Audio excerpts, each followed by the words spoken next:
I know no one will believe me, but I need to tell you what happened that night. Since then, sleeping has been a challenge, and I only leave the house when I have no other choice.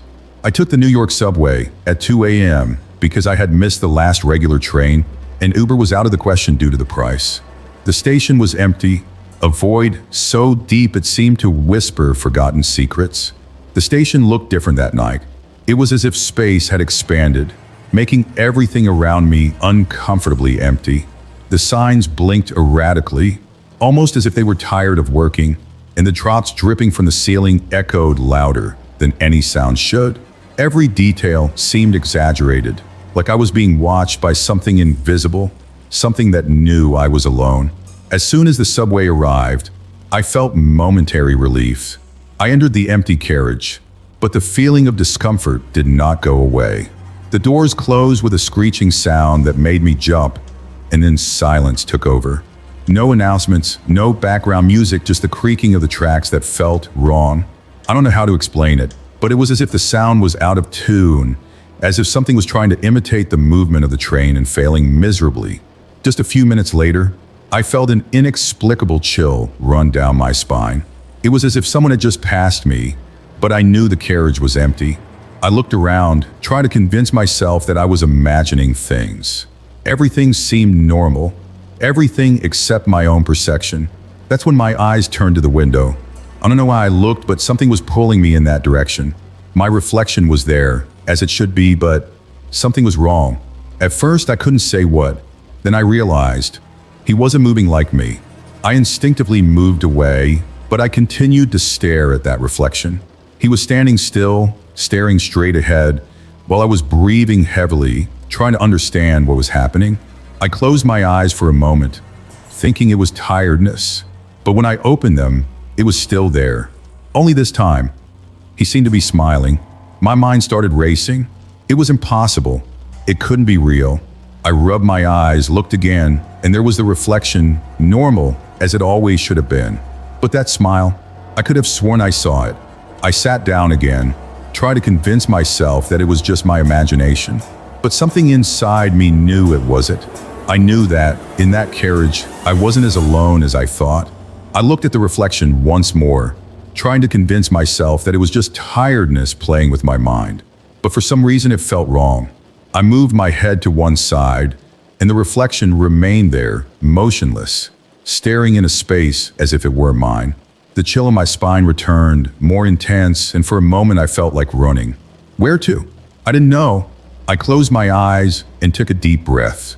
Maybe it was just accumulated sleep or some strange reflection from the flashing lights. When I opened my eyes, everything seemed normal again. But it only seemed so. Deep down, something inside me said it wasn't.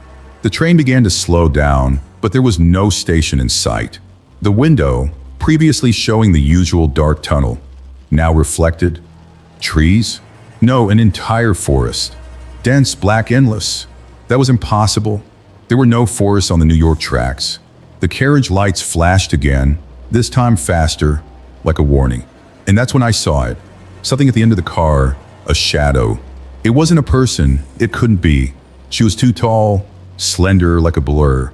I blinked, and when I looked again, there was nothing there. But I knew what I had seen. My heart raced, but I still tried to calm down. Maybe it was a strange reflection from the window, or some forgotten object in the carriage. I thought about getting up to check, but my courage seemed to have evaporated. That's when I heard it. Steps, light but unmistakable, barefoot. They were coming towards me, getting closer and closer. The sound was irregular, almost dragging, as if whoever was walking was injured or playing with me. My body locked up. I tried to scream, but my voice wouldn't come out. I tried to get up, but my legs didn't respond. All I could do was squeeze the seat so hard my fingers hurt. The footsteps continued, echoing in the absolute silence. And the more I listened, the more I became sure they were coming for me. The train stopped with such a sudden jolt that I was almost thrown to the ground. The screeching sound of brakes echoed through the carriage, followed by an unsettling silence. The doors opened with a prolonged creak, revealing something I will never forget: a deserted platform, covered in thick dust and faded graffiti. Broken signs hung on the walls, with faded letters that I couldn't decipher. Darkness seemed to swallow the place, as if it were a portal to something unknown. My instinct told me to stay seated, but at the same time, something on that platform seemed to call to me. There were no signs of life, no sounds other than the occasional creaking of structures. I got up slowly, as if any sudden movement could trigger something. It was then that I felt it. An icy breeze blew past me, but it was unusual. It was as if an invisible hand had brushed my arm, holding me, warning me. My heart raced, and my breathing became heavy. I took a step towards the door, but my legs stopped. "Don't go out," I thought, as if that was the only rule that would keep me safe. Suddenly, the doors closed by themselves, with a bang that made me jump. The train started moving again, slowly, as if it was deciding where to take me. The relief of not having left was replaced by an even greater fear. What was happening there was not normal. I sat up, trying to process what had just happened, but something pulled me back to the window. I looked at the glass and saw him. My reflection was there, as it should be, but something was wrong. He was smiling, a strange smile, too wide, that didn't match the panic on my face. I felt a chill run up my spine, and I moved away, but I couldn't look away. That smile seemed to tell me something, as if he knew a secret that I didn't want to discover.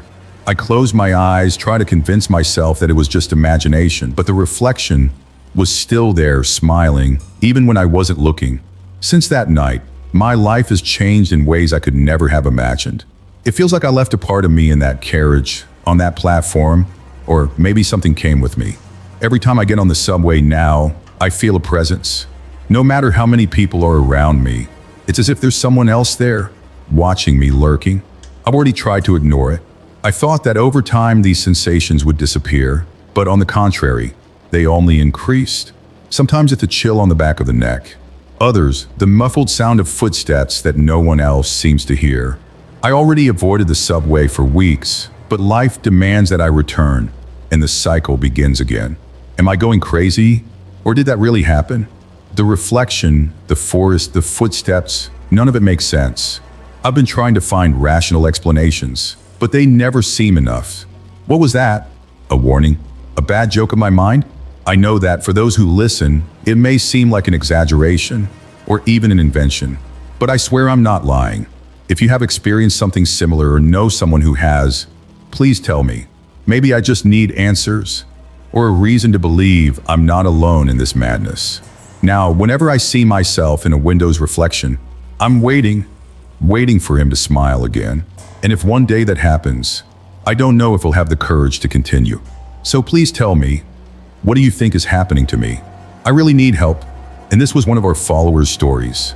If you want your story to be told by us as well, leave it in the comments below this video. And if you enjoyed this video and want to see more content like this, we prepared the next video especially for you. Click here to watch it.